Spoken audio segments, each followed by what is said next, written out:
ಲೋಕಸಭಾ ಅಧಿವೇಶನ ನಡೀತಾ ಇದೆ. ಅಲ್ಲಿ ಕಾಂಗ್ರೆಸ್ಸು ಮತ್ತು ಪ್ರತಿಪಕ್ಷಗಳು ಯಾವ ರೀತಿ ಸದನದಲ್ಲಿ ಒಂದು ಶಿಸ್ತನ್ನು ಕಾಪಾಡಬೇಕು, ಒಂದು ಸಂವಿಧಾನಬದ್ಧವಾಗಿ ಡಿಬೇಟನ್ನು ಮಾಡಬೇಕು, ಅದು ಮಾಡ್ತಾ ಇಲ್ಲ. ಒಬ್ಬ ಪ್ರತಿಪಕ್ಷವಾಗಿ ಏನೊಂದು ಪರಿಣಾಮಕಾರಿ ಕೆಲಸ ಮಾಡಬೇಕಾಯಿತು, ಅದರಲ್ಲಿ ಕಂಪ್ಲೀಟ್ ಫೇಲ್ಯೂರ್ ಆಗಿದ್ದಾರೆ ಅಂತೇಳಿ ನಾನು ಸ್ಪಷ್ಟವಾಗಿ ಹೇಳಿ ಬಯಸ್ತಿದ್ದೇನೆ. ಮತ್ತು ಯಾವ ವಿಚಾರನ ಪ್ರಾಮುಖ್ಯವಾಗಿ ಪ್ರಸ್ತಾಪ ಮಾಡಬೇಕು ಅದನ್ನು ಮಾಡೋದಿಲ್ಲ. ಸದನದ ಹೊರಗಡೆ ಬಂದು ಅನ್ನೆಸರಿ ಅಲಿಗೇಷನ್ ಮಾಡುವಂಥದ್ದು, ಮೋದಿಜಿ ಸರ್ಕಾರವನ್ನು NDA ಸರ್ಕಾರವನ್ನು ಟೀಕೆ ಮಾಡುವಂಥದ್ದು ಪ್ರತಿಪಕ್ಷದಿಂದ ನಡೀತಾ ಇದೆ. ಭಾಳ ಮುಖ್ಯವಾಗಿ ಇವತ್ತು ಪಾಕಿಸ್ತಾನದ ಬಗ್ಗೆ, ಪಾಕಿಸ್ತಾನದ ಪರವಾಗಿ ಇವತ್ತು ಹೇಳಿಕೆಗಳನ್ನು ಕೊಡುವಂಥದ್ದು, ಪಾಕಿಸ್ತಾನದ ಪರವಾಗಿ ಮಾತಾಡುವಂಥದ್ದು. ರಾಹುಲ್ ಗಾಂಧಿಯವ್ರದ್ದು ಮೊನ್ನೆ ಪಾರ್ಲಿಮೆಂಟಲ್ಲಿ ಮಾತಾಡಿದ ವಿಚಾರ ನೋಡಿದರೆ ಅವರು ಪಾಕಿಸ್ತಾನದ ಪರವಾಗಿ ಇದ್ದಾರೆ ಅನ್ನುವಂಥದ್ದು ಬಹುಶಃ ಪ್ರೈಮಾಪೇಕ್ಷೆ ಎಲ್ಲರಿಗೂ ಗುರ್ತಿರುವಂಥ ಸಂಗತಿ. ಮತ್ತು ಭಾಳ ಮುಖ್ಯವಾಗಿ ದೇಶದ ಹಿತಾಸಕ್ತಿಯನ್ನು ಕಾಪಾಡಿಕೊಳ್ಳುವಂಥ ಕೆಲಸ ಪ್ರತಿಪಕ್ಷದ ನಾಯಕನ ಮಾಡಬೇಕು. ನಮ್ಮಲ್ಲಿ ಏನೋ ಟೀಕೆ ಟಿಪ್ಪಣಿಗಳಿರಲಿ, ಇಲ್ಲಿ ರೂಲಿಂಗ್ ಪಾರ್ಟಿಗೆ ಟೀಕೆ ಮಾಡುವಂಥದ್ದು, ಪ್ರಧಾನಮಂತ್ರಿ ಟೀಕೆ ಮಾಡುವಂಥದ್ದು ಒಂದು ಕಡೆ ಇರಲಿ. ಆದರೆ ದೇಶದ ಪ್ರಶ್ನೆ ಬಂದಾಗ ಜಗತ್ತಿನಲ್ಲಿ ಒಂದು ಮೆಸೇಜ್ ಏನು ಕೊಡುವಂಥದ್ದು ಇರಬೇಕು, ಅದು ಭಾರತದ ಪರವಾಗಿರಬೇಕು, ಭಾರತದ ಒಂದು ಪ್ರತಿಷ್ಠೆಯನ್ನು ಕಾಯ್ಕೊಳ್ಳುವಂಥದ್ದು ಇರಬೇಕು. ಆದರೆ ರಾಹುಲ್ ಗಾಂಧಿಯವರು ಭಾಳ ದೊಡ್ಡ ತಪ್ಪನ್ನು ಮಾಡ್ತಾ ಇದ್ದಾರೆ. ಈಗ ಟ್ರಂಪ್, ಅಮೇರಿಕದ ಅಧ್ಯಕ್ಷ ಟ್ರಂಪ್ ತಮ್ಮದೇ ಆದಂಥ ಕಾರಣಗಳ ಸಲುವಾಗಿ ಅವರು ಈ 25% ಕರವನ್ನು ಹೆಚ್ಚಳ ಮಾಡುವಂಥ ಕೆಲಸವನ್ನು ಅವ್ರು ಮಾಡಿದರು.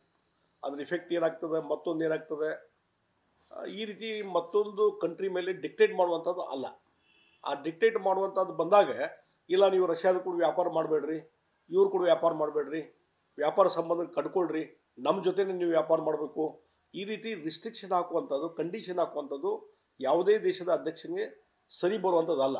ಈ ಟ್ರಂಪ್ ಅದನ್ನು ಆ ರೀತಿ ಇವತ್ತು ಅತಿ ಹೆಚ್ಚಿನ ತೆರಿಗೆಯನ್ನು ನಮ್ಮ ಭಾರತ ದೇಶದಿಂದ ಅಮೇರಿಕೆಗೆ ಏನು ಹೋಗ್ತವೆ ವಸ್ತುಗಳು, ಅದರ ಮೇಲೆ 25% ಮತ್ತು ರಷ್ಯಾದ ಜೊತೆ ಏನು ಸಂಬಂಧ ಇದೆ ಅಂಥ ವಹಿವಾಟುಗಳ ಬಗ್ಗೆ ಪೆನಾಲ್ಟಿ ಹಾಕುವಂಥದ್ದು, ಇದು ಬಹುಶಃ ಅಂತಾರಾಷ್ಟ್ರೀಯ ವ್ಯವಹಾರಕ್ಕೆ ಒಂದು ರೀತಿ ನೆಗೆಟಿವ್ ಇದ್ದಂಥದ್ದು.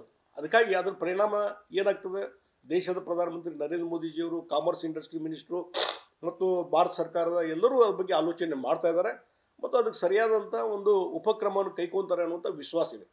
ಆದರೆ ಇದಕ್ಕೆ ವ್ಯತಿರಿಕ್ತವಾಗಿ ರಾಹುಲ್ ಗಾಂಧಿಯವರ ಸ್ಟೇಟ್ಮೆಂಟ್ ನೋಡಿದರೆ, ಇಲ್ಲ ನಮ್ಮ ಭಾರತ ದೇಶದ ಎಕನಾಮಿ ಸತ್ತು ಹೋಗಿದೆ ಅಂತ ಟ್ರಂಪ್ ಹೇಳಿದರೆ, ಹೌದು ಟ್ರಂಪ್ ಹೇಳಿದ ಸರಿ ಅನ್ನುವಂಥದ್ದು ಇವತ್ತು ರಾಹುಲ್ ಗಾಂಧಿ ಹೇಳ್ತಾರಂದರೆ ಅವರಷ್ಟು ಅಪ್ರಬುದ್ಧವಾದಂಥ ಇಮ್ಯಾಚ್ಯೂರ್ಡ್ ಲೀಡರ್ ಯಾರೂ ಇಲ್ಲ ಅಂತ ನಾನು ಹೇಳ್ತೀನಿ. ಅಷ್ಟು ಇಮ್ಯಾಚ್ಯೂರ್ಡ್ ಲೀಡರು ಇವತ್ತು ರಾಹುಲ್ ಗಾಂಧಿ ಇದ್ದಾರೆ. ಅದಕ್ಕಾಗಿ ಬಹುಶಃ ಅವರ ಪಕ್ಷದ ಶಶಿ ತರೂರ್ ಇರ್ಬೋದು, ಇನ್ನು ಶುಕ್ಲಾ ಇರ್ಬೋದು, ಇನ್ನೂ ಹಲವಾರು ಮುಖಂಡರು ಅವರು ಇವತ್ತು ಭಾರತದ ಪರವಾಗಿ ನಿಂತಹ ಸಂದರ್ಭದಲ್ಲಿ, ಟ್ರಂಪ್ ವಿರೋಧಿ ಹೇಳಿಕೆಗಳನ್ನು ಕೊಟ್ಟಂಥ ಸಂದರ್ಭದಲ್ಲಿ ರಾಹುಲ್ ಗಾಂಧಿ ಅಂಥ ವ್ಯಕ್ತಿಗಳನ್ನು ತಮ್ಮ ಪಕ್ಷದ ನಾಯಕರ ಏನು ಬುದ್ಧಿವಂತರಿದ್ದಾರೆ ಅವರಿಂದಾದರೂ ಅವ್ರು ತಿಳ್ಕೊಳ್ಳುವಂಥದ್ದು ಭಾಳ ಇದೆ ಅನ್ನುವಂಥದ್ದನ್ನು ಈ ಸಂದರ್ಭ ಹೇಳ್ತೀನಿ. ಹೀಗಾಗಿ ಇವತ್ತು ರಾಹುಲ್ ಗಾಂಧಿಯವರ ಒಂದು ಹೇಳಿಕೆ ಏನಿದೆಯಲ್ಲ, ಟ್ರಂಪ್ ಅವರು ಸಮರ್ಪಣೆ ಮಾಡುವಂಥದ್ದು ಒಂದು ಮೂರ್ಖತನದ ಹೇಳಿಕೆ ಅಂತ ನಾನು ಹೇಳ್ತೀನಿ. ರಾಹುಲ್ ಗಾಂಧಿ ಪ್ರತಿಪಕ್ಷ ನಾಯಕರಾಗಲೂ ಅನರ್ಹರಿದ್ದಾರೆ ಅನ್ನುವಂಥದ್ದನ್ನು ನಾನು ಸ್ಪಷ್ಟವಾಗಿ ಹೇಳಬಯಸಿದ್ದೇನೆ. ಇದರ ಜೊತೆಗೆ ಮತ್ತೊಂದು ಹೋರಾಟ ಪ್ರಾರಂಭ ಮಾಡಿದ್ದಾರೆ. ಈಗ ಕಬ್ಬನ್ ಪಾರ್ಕ್ನಲ್ಲಿ ರಾಹುಲ್ ಗಾಂಧಿಯವರ ನೇತೃತ್ವದಲ್ಲಿ ಕಾಂಗ್ರೆಸ್ ಪಾರ್ಟಿ ಒಂದು ಹೋರಾಟ ಮಾಡ್ತಾ ಇದೆ. ಯಾವ ಹೋರಾಟ? ಈ SIR ಅನ್ನುವಂಥದ್ದು, ಅದನ್ನು ವಿರೋಧ ಮಾಡುವಂಥದ್ದು ಮತ್ತು ಬೇರೆ ಬೇರೆ ಕಾನ್ಸ್ಟಿಟ್ಯೂನ್ಸಿಯಲ್ಲಿ, ವಿಧಾನಸಭಾ ಕ್ಷೇತ್ರಗಳಲ್ಲಿ ಹೆಚ್ಚಳವಾದಂಥ ಮತದಾನ ಹೆಚ್ಚಳ ಆಗಿದೆ. ಮತ್ತೊಂದು ಕಾರಣ ಸಲುವಾಗಿ ಕೋಟಾ ಮತದಾನ ಆಗಿದೆ. ಈ ಕಾರಣದ ಸಲುವಾಗಿ ಇವತ್ತು ಅವರು ಹೋರಾಟವನ್ನು ಪ್ರಾರಂಭ ಮಾಡಿದ್ದಾರೆ. ಪಾರ್ಲಿಮೆಂಟ್ನಲ್ಲಿ ಇದನ್ನು ಡಿಟೇಲ್ ಆಗಿ ಪ್ರಸ್ತಾಪ ಮಾಡ್ಬೋದಾಗಿತ್ತು, ಮಾಡಲಿಲ್ಲ. ಅಲ್ಲಿ ಮಾಡಲಿಕ್ಕೆ ತಯಾರಿಲ್ಲ. ಅಥವಾ ಅವರಲ್ಲಿ ಎಲ್ಲ ರೀತಿಯಾದ ಸ್ಟ್ಯಾಟಿಸ್ಟಿಕ್ಸ್, ಅಂಕಿ ಸಂಖ್ಯೆ ಇದ್ದಿದ್ದರೆ ಅವ್ರು ಕೋರ್ಟಿಗೆ ಅಪ್ರೋಚ್ ಆಗ್ಬೋದಲ್ಲ. ಈಗ ಎಲ್ಲಿ ಮತದಾನ ಈ ರೀತಿ ಅಡ್ಡ ಮತದಾನ ಆಗಿದೆ, ಮತ್ತೊಂದು ಹೆಚ್ಚಳ ಮತದಾನ ಆಗಿದೆ, ಅದರಿಂದ BJP ಅವ್ರು ಗೆದ್ದು ಬಂದರು ಅಂತ ಹೇಳ್ತಾರಲ್ಲ, ಮಹದೇವಪುರದ ಉದಾಹರಣೆ ಕೊಡ್ತಾರೆ, ರಾಜಾಜಿನಗರದ ಉದಾಹರಣೆ ಕೊಡ್ತಾರೆ. ಹಾಗಾದರೆ ಅಲ್ಲಿದ್ದಂಥ ನಿಮ್ಮ ಕಾಂಗ್ರೆಸ್ನ ಅಭ್ಯರ್ಥಿ ಇನ್ನು ಚಾಲೆಂಜ್ ಮಾಡ್ಬೋದಾಗಿತ್ತಲ್ಲ, ಅವ್ರ ಮುಖಾಂತರ ಚಾಲೆಂಜ್ ಮಾಡಿಸ್ಬೇಕಲ್ಲ ನೀವು. ಅದನ್ನು ಮಾಡೋದು ಬಿಟ್ಟೆ ಕೇವಲ ಇವತ್ತೇನು ರಾಜ್ಯ ಸರ್ಕಾರ, ಸಿದ್ದರಾಮಯ್ಯ ಸರ್ಕಾರ ಇವತ್ತೇನು ಒಳಜಗಳದಿಂದ ನಶಿಸಿ ಹೋಗ್ತಾ ಇದೆ, ಒಂದು ರೀತಿ ಇನ್ಸ್ಟೆಬಿಲಿಟಿ ಇದೆ ಮತ್ತು ಭ್ರಷ್ಟಾಚಾರ ಮಿತಿಮೀರಿದೆ ಮತ್ತು ಆಡಳಿತ ಹಿಡಿತ ಕಳ್ಕೊಂಡಿದೆ. ಅಷ್ಟೇ ಅಲ್ಲ, ಆರ್ಥಿಕವಾಗಿ ಭಾಳ ಶೋಚನೀಯ ಸ್ಥಿತಿಯಲ್ಲಿದ್ದಂಥ ಸಂದರ್ಭದಲ್ಲಿ ಈಗ ಅದನ್ನು ಜನರ ಮನಸ್ಸಿಂದ ಡೈವರ್ಟ್ ಮಾಡೋ ಸಲುವಾಗಿ ಈ ಹೋರಾಟ ತೆಗೆದುಕೊಂಡಿದ್ದಾರೆ.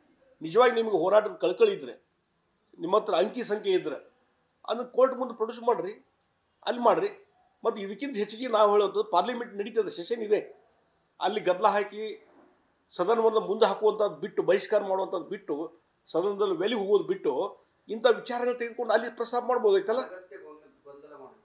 ಅಲ್ಲಿ ಮಾಡ್ಬೋದಾಯ್ತಲ್ಲ. ಅನಗತ್ಯ ಗೊಂದಲ ನಿರ್ಮಾಣ ಮಾಡುವಂಥ ಕೆಲಸ ಇವತ್ತು ರಾಹುಲ್ ಗಾಂಧಿಯಿಂದ ಕಾಂಗ್ರೆಸ್ ಪಾರ್ಟಿಯಿಂದ ಆಗ್ತಾ ಇದೆ.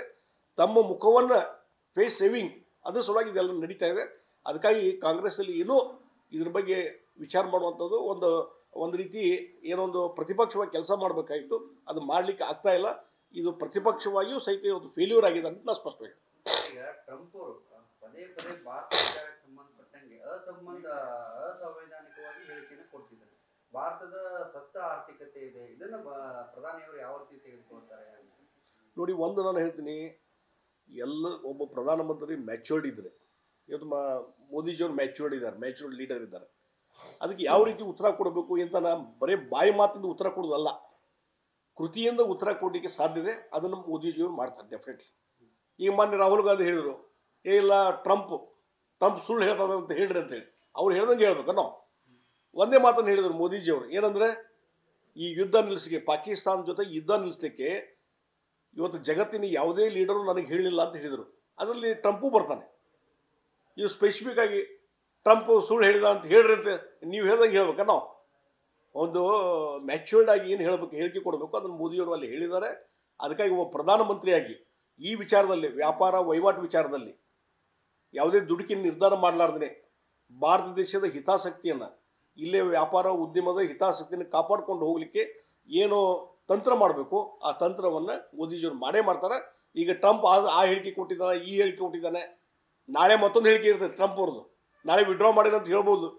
ಅದಕ್ಕಾಗಿ ಟ್ರಂಪ್ ಅವರ ಒಂದೇನಾಗಿ ಚೈಲ್ಡಿಶ್ ಆಗಿದೆ ಹೇಳಿಕೆಗಳು, ಭಾಳಷ್ಟು ಯಾರು ಗಂಭೀರವಾಗಿ ತೆಗೆದುಕೊಳ್ಳೋದಂಥ ಪರಿಸ್ಥಿತಿ ಬಂದದ್ದು ಟ್ರಂಪ್ ಅವ್ರದ್ದು. ಆ ರೀತಿ ಪರಿಸ್ಥಿತಿ ನಿರ್ಮಾಣ ಆದಾಗ ಹಿಂದೆ ಬಿಗಿನಿಂಗ್ ಅವ್ರು ಅಧಿಕಾರಕ್ಕೆ ಬಂದುಕೊಳ್ಳಿ ಹೇಳಿದರು, ಆಮೇಲೆ ವಿಡ್ರಾ ಮಾಡಿದರು, ಸ್ಟೇ ಮಾಡಿದರು, ಈ ಮತ್ತೆ ನಾಳಿಂದ ಇವತ್ತಿನ ಜಾರಿ ಅಂತ ಹೇಳ್ತಾರೆ. ಅದಕ್ಕೆ ಅವ್ರದ್ದು ಏನಿದೆ ಅವ್ರು ಮಾಡ್ಕೊಳ್ಳಿ. ಆದರೆ ಇಡೀ ಜಗತ್ತಿನ ಅಮೇರಿಕ ಒಂದೇ ದೇಶ ಅಲ್ಲ ವ್ಯಾಪಾರ ಉದ್ಯಮ ಮಾಡಲಿಕ್ಕೆ, ಬೇರೆ ಬೇರೆ ದೇಶಗಳಿದ್ದಾವೆ.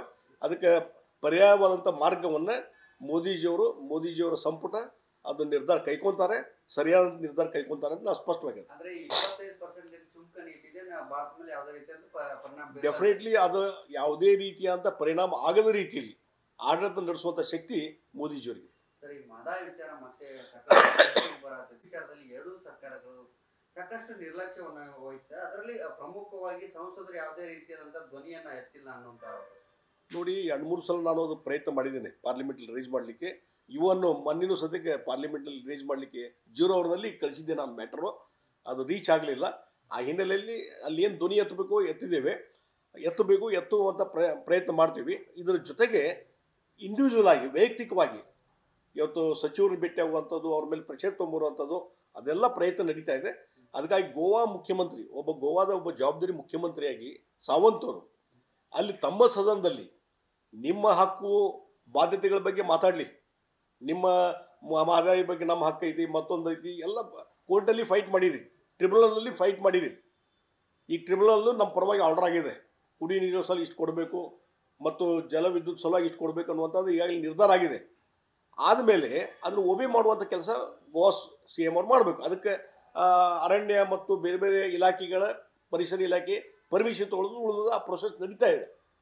ಇನ್ ದ ಮೀನ್ ಟೈಮ್ ಅಲ್ಲಿ ಸಾವಂತ್ ಅವರು ಗೋವಾದ ಸದನದಲ್ಲಿ ಹೋಗಿ ಏನು ಹೇಳ್ತಾರೆ, ಭೂಪೇಂದ್ರ ಯಾದವ್ ಏನು ಪರಿಸರ ಇಲಾಖೆ ಮಂತ್ರಿ ಇದ್ದಾರೆ, ಅವ್ರನ್ನ ಭೇಟಿಯಾಗಿದ್ದೆ, ಅವ್ರು ಎಟ್ ಎನಿ ಕಾಸ್ಟ್ ನಾವು ಕರ್ನಾಟಕಕ್ಕೆ ಪರ್ಮಿಷನ್ ಕೊಡೋದಿಲ್ಲ ಅಂತ ಹೇಳಿದ್ದಾರೆ ಅಂತ ಹೇಳ್ತಾರಲ್ಲ statement. That is completely wrong. ನಿಮ್ಮದು ಹೋಗಿ ನಿಮ್ಮದು ಹಕ್ಕನ್ನು ಹೇಳ್ರಿ, ನೀವು ಮನವಿ ಕೊಡ್ರಿ. ಆದರೆ ಇವತ್ತು ಸದನದಲ್ಲಿ ಆ ರೀತಿ ತಪ್ಪು ಹೇಳಿಕೆ ಕೊಡುವಂಥದ್ದು ಈ ಭೂಪೇಂದ್ರ ಯಾದವ್ ಅವರು ಎಲ್ಲಿ ಹೇಳಿಲ್ಲ, ಪಾರ್ಲಿಮೆಂಟರಿ ಹೇಳಿಲ್ಲ, ಯಾವುದೇ ಸ್ಟೇಟ್ಮೆಂಟ್ ಕೊಟ್ಟಿಲ್ಲ, ಪತ್ರನೂ ಬರೆದಿಲ್ಲ. ಹೀಗಾಗಿ ಈ ರೀತಿ ಹೇಳಿ ಕೇಂದ್ರ ಸಚಿವರನ್ನ ಈ ಕಡೆ ತರಿಸುವಂಥ ಕೆಲಸ ಸಾವಂತ್ ಅವರು ಮಾಡಬಾರ್ದು. ಮತ್ತು ಈ ಹೇಳಿಕೆ ಇದಲ್ಲ, ಅದನ್ನು ಖಂಡಿಸ್ತಾ ಇದ್ದೇನೆ ಸಾವಂತರ ಹೇಳಿಕೆಯನ್ನು. ಇದರಿಂದ ಅನ್ನೆಸರಿ ಇವತ್ತು ಕನ್ಫ್ಯೂಷನ್ ಕ್ರಿಯೇಟ್ ಆಗ್ತದೆ ರೈತರಲ್ಲಿ ಮತ್ತು ಹೋರಾಟಗಾರರಲ್ಲಿ ಕ್ರಿಯೇಟ್ ಆಗ್ತದೆ.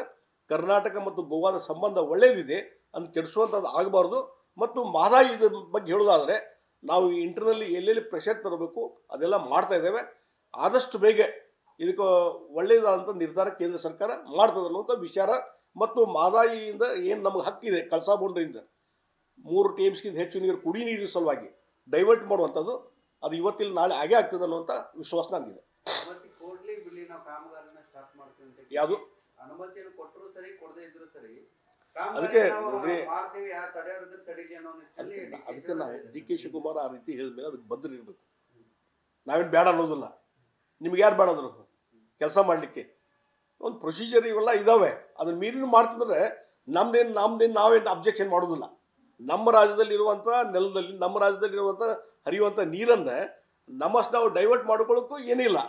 ಆ DK ಶಿವಕುಮಾರ್ ಹೇಳ್ಯಾರಲ್ಲ, ಓಕೆ ಮಾಡಿಬಿಡ್ರಿ, ಯಾರು ಬೇಡ ಅಂತಾರೆ ಮಾಡಲಿ. ಸರ್, ಬೆಳಗಾವಿ DCC ಬ್ಯಾಂಕ್ನಲ್ಲಿ ಬ್ಯಾಂಕ್ ಚುನಾವಣೆ ಹತ್ತಿರ ಆಗ್ತದೆ, ಸಾಕಷ್ಟು ಭಿನ್ನಾಭಿಪ್ರಾಯ ಇರುವಂಥದ್ದು ಮನಗಳು ನೋಡಿ. ಇದರಲ್ಲಿ ಪಾರ್ಟಿ ಪಂಗಡ ಅನ್ನೋಂಥ ಬರುವುದಿಲ್ಲ. ಇಲ್ಲಿ ಯಾವಾಗಲೂ ಸಹಕಾರ ಇಲಾಖೆ ಇವತ್ತು ಬರೀ ಬೆಳಗಾವಿ ಜಿಲ್ಲಾ ಅಷ್ಟೇ ಅಲ್ಲ, ಧಾರವಾಡ ಜಿಲ್ಲೆ ಇರ್ಬೋದು, ಬೇರೆ ಬೇರೆ ಜಿಲ್ಲೆ ಇರ್ಬೋದು, ಅಲ್ಲಿ DCC ಬ್ಯಾಂಕ್ಗಳ ಏನು ಚುನಾವಣೆ ನಡೀತದೆ ಅಲ್ಲಿ ಪಕ್ಷದಲ್ಲೇ 2-3 ಗುಂಪು ಇರ್ತವೆ ಅಧ್ಯಕ್ಷ ಉಪಾಧ್ಯಕ್ಷ ಮಾಡುವಾಗ. ಹೀಗಾಗಿ ಅಲ್ಲಿ ರಾಜಕಾರಣ ತರುವಂಥದ್ದು ಅವಶ್ಯಕತೆ ಇಲ್ಲ. ಅಲ್ಲಿ ಯಾವ ರೀತಿ ಯಾರ ಶಕ್ತಿ ಇರ್ತದೆ ಅದ್ರ ಪ್ರಕಾರ ಅಲ್ಲಿ ನಡೀತದೆ. ಧರ್ಮಸ್ಥಳ ವಿಚಾರ ಬಗ್ಗೆ ನೋಡಿ, ಧರ್ಮಸ್ಥಳ ವಿಚಾರ ಈಗಾಗಲೇ ರಾಜ್ಯ ಸರ್ಕಾರ SIT ನೇಮಕ ಮಾಡಿದೆ. SIT ತನ್ನ ತನಿಖೆಯನ್ನು ಪ್ರಾರಂಭ ಮಾಡಿದೆ ಮತ್ತು ಯಾರು ಆಗುಂತಕ ವ್ಯಕ್ತಿ ಇದ್ದಾನೆ ಆತ ಎಲ್ಲೆಲ್ಲಿ ತೋರಿಸಿದಾನ ಸ್ಥಳ ಅಲ್ಲಿ ಅಗಿಯುವಂಥ ಕೆಲಸ ನಡೀತಾ ಇದೆ. ಮತ್ತು ಅದು ಪರೀಕ್ಷೆ ಆದಮೇಲೆ ಯಾವ ಹೆಣ ಅನ್ನುವಂಥದ್ದು ಗುರ್ತಾಗಬೇಕು. ಅದು ನ್ಯಾಚುರಲ್ ಡೆತ್ ಆಯಿತು ಅಥವಾ ಏನಾದರೂ ಮರ್ಡರ್ ಆಗಿದನೋ ಅಥವಾ ಮತ್ತೊಂದಾಗಿದೆಯೋ ಇದೆಲ್ಲ ವಿಚಾರಣೆ ನಂತರ SIT ತನಿಖೆ ನಂತರ ಆಗುವಂಥದ್ದು. ಇನ್ ದ ಮೀನ್ ಟೈಮ್ ನಾವು ಒಂದೇ ಒಂದು ಇದು ತನಿಖೆ ಆಗಲಿ, ನ್ಯಾಯಾಂಗದ ತನಿಖೆ ಆಗಲಿ, ನಿಷ್ಪಕ್ಷಪಾತವಾಗಿ ತನಿಖೆ ಆಗಲಿ ಮತ್ತು ಅದ್ರ ಬಗ್ಗೆ ಸರಿಯಾದಂಥ ಕ್ರಮವನ್ನು ಕೈಗೊಳ್ಳಿ. ಆದರೆ ಅನ್ನೆಸರಿ ಯಾವುದೋ ಧರ್ಮ ಪೀಠಗಳ ಬಗ್ಗೆ ಹೆಸರನ್ನು ಅಪಪ್ರಚಾರ ಮಾಡುವಂಥದ್ದು ಆಗಬಾರ್ದು. ಇದಕ್ಕೆ law will take its own course ಅಂತಾರಲ್ಲ, ಕಾನೂನು ಪ್ರಕಾರ ಏನು ಆಗಬೇಕು ಅದು ಆಗ್ತದೆ.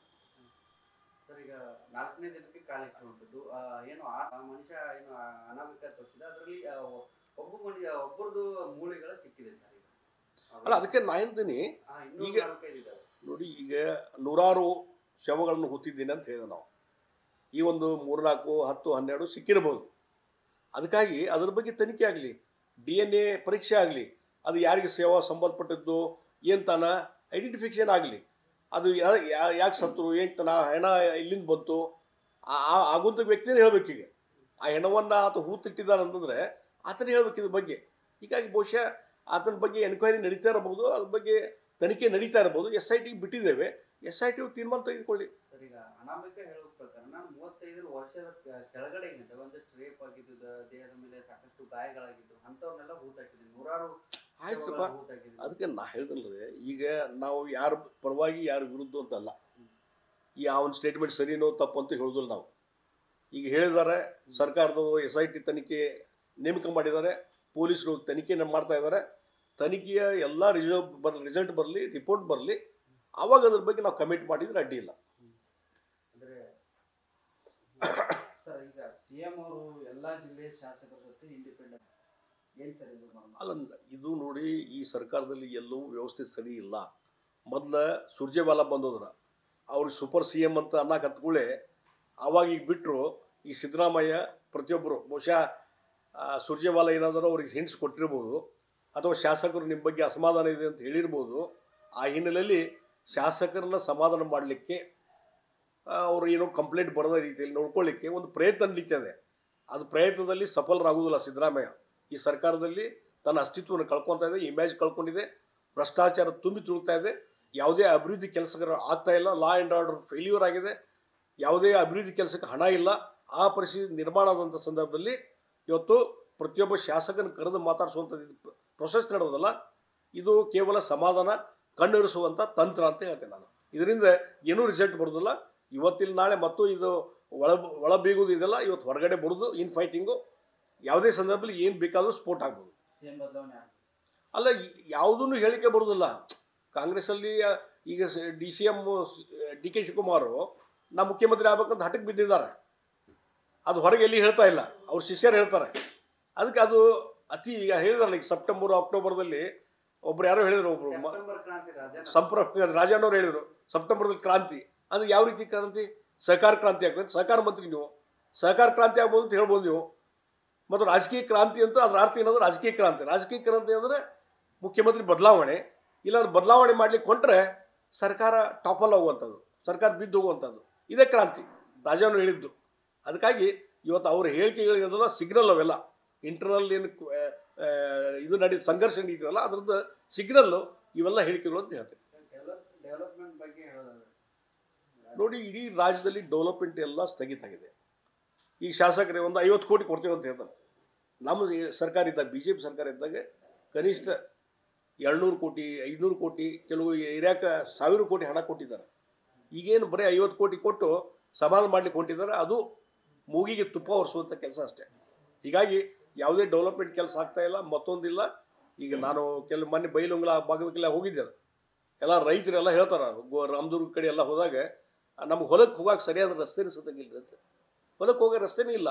ಎಲ್ಲ ಮಳೆಯಿಂದ ಎಲ್ಲ ಇದಾಗಿಬಿಟ್ಟಿದೆ. ಎಲ್ಲೋ ಎಷ್ಟೋ ಕಡೆ ರಸ್ತೆ ನೋಡಿದ್ದಲ್ಲ ನಾನು, ದೊಡ್ಡ ದೊಡ್ಡ ಪಾಟೋಲ್ಸ್ ಬಿದ್ದಾವ. ಆ ಪಾಟೋಲ್ಸ್ ತುಂಬಲಿಕ್ಕೂ ಸದ್ಯ ಹಣ ಇಲ್ಲ. ಈ ರೀತಿಯಾದಂಥ ಪರಿಸ್ಥಿತಿ ಇದೆ.